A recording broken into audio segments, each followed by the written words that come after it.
ఒంగోలులో వనమ్మనం కార్యక్రమంలో భాగంగా గ్రీన్ ఒంగోలు కోసం ఈరోజు ఈ యొక్క మున్సిపల్ నగరపాలక సంస్థ ఆధ్వర్యంలో చేపట్టినటువంటి ఈ యొక్క 5,000 మొక్కల కార్యక్రమంలో భాగంగా ఈరోజు పాత బైపాస్ సెంటర్లో మొక్కలు నాటే కార్యక్రమాన్ని చేపట్టినటువంటి అంశం మనం గమనిస్తూ ఉన్నాం.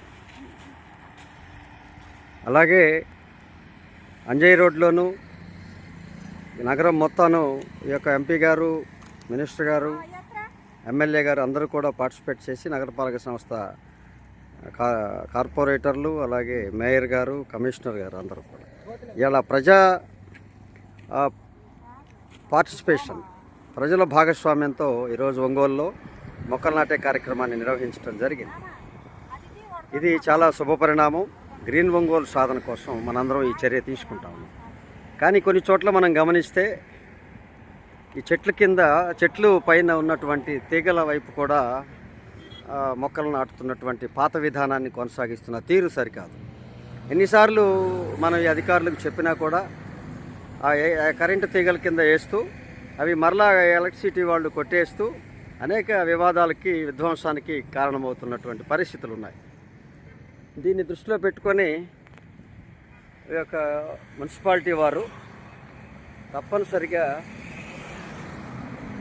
కరెంటు తీగల కింద వేయకుండా, కరెంటు తీగల కింద వేసే మొక్కల రకాలని చిన్నవిగా ఉండేటువంటి వాటిని ఎంపిక చేసుకొని వాటిని మనం సంరక్షించుకునే విధంగా ఉండాల్సినటువంటి బాధ్యత ఈ యొక్క మున్సిపల్ నగరపాలక సంస్థ మరియు ఇతర అధికారులపై ఉందనేది మా భావన, పర్యావరణ సంస్థ మా అభిప్రాయం.